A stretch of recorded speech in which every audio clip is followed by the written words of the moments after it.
ومن الأخطاء التي يقع فيها بعض الأزواج الشك في الزوجة وسوء الظن بها. فمن الأزواج من هو ذو طبيعة قلقة ونفس متوترة مستوفزة، فتراه يغلب جانب الشك ويجنح كثيرا إلى سوء الظن ويفسر الأمور على أسوأ الاحتمالات، فقد يسيء بزوجته الظن في أمانتها المالية، فربما اتهمها بأنها تسرق من ماله، فإذا عد نقوده يوما ثم وجدها ناقصة بادر إلى اتهام زوجته من غير ما تحقق أو تثبت، فينشب النزاع ويتعالى الصراخ، ثم ما يلبث الزوج أن يتذكر أنه قد اشترى بتلك النقود المفقودة شيئا، أو سدد بها دينا، أو أقرض إنسانا، أو أعطاها بعض أولاده، أو وجدها في مكان ما.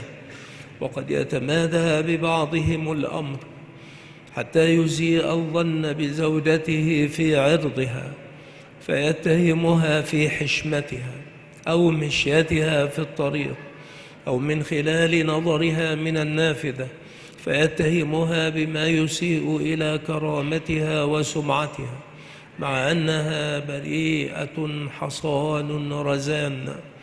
وقد يكثر بعضهم الاتصال بالمنزل كلما خرج منه حتى يطمئن على أنها لم تخرج منه، وإذا كان الهاتف مشغولا وقع في الشك والريبة. وبعضهم يخرج من عمله بين الفينة والأخرى وفي أوقات غير متوقعة ليراقب منزله ويتأكد من أن زوجته لم تسلك سبيلا محرما. وبعضهم يراقب الهاتف مراقبة دقيقة ويسجل جميع المكالمات خوفا من أن يكون لزوجته علاقة بغيره. وربما بالغ بعضهم فهاتف المنزل وغير صوته ليرى هل تتمادى زوجته في الحديث معه، بل ربما أوصى من يقوم له بذلك. وبعضهم إذا سمع بوق سيارة فزع مذعورا لظنه أنها قد اتفقت مع شخص آخر.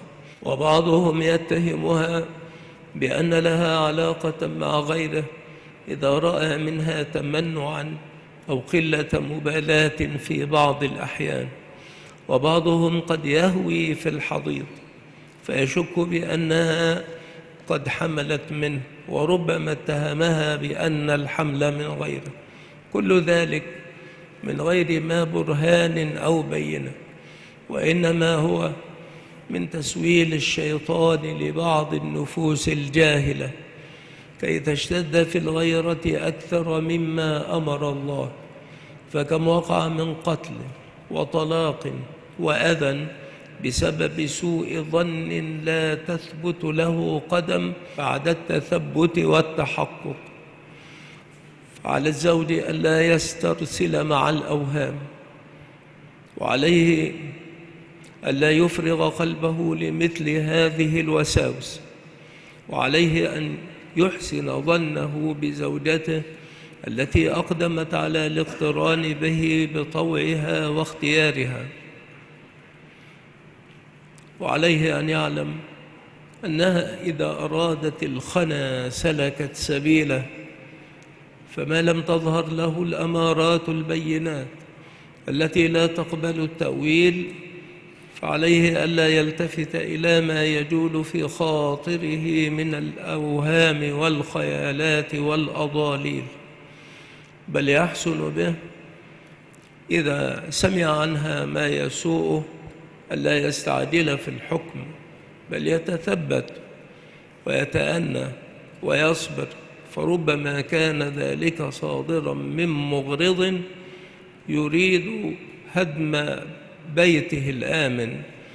ولا يعني حسن الظن بالزوجة قلة الغيرة وإلقاء الحبل على الغارب، وإنما المطلوب أن يعتدل الزوج في الغيرة، فلا يتغافل عما تخشى عواقبه، ولا يبالغ في إساءة الظن والتعنت والتجسس. وبالجملة فالتحسس والمبالغة في الغيرة أمر لا يقره دين ولا عقل.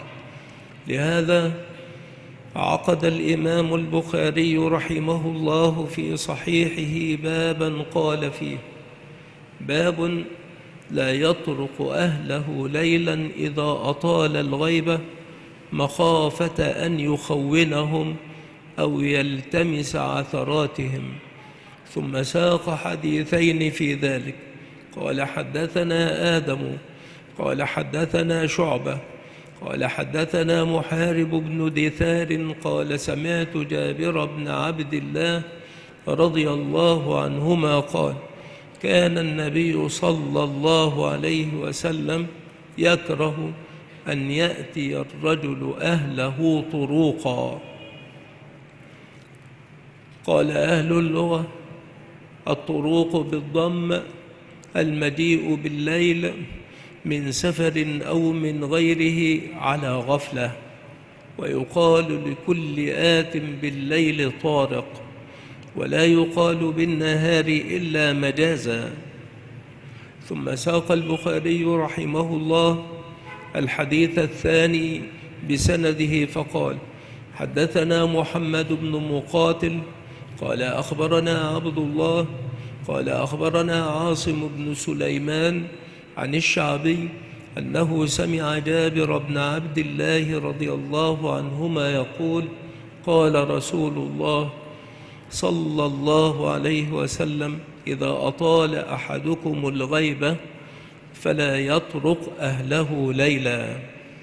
قال الحافظ في معرض كلامه عن فوائد الحديثين: وفيه التحريض على ترك التعرض لما يوجب سوء الظن بالمسلم.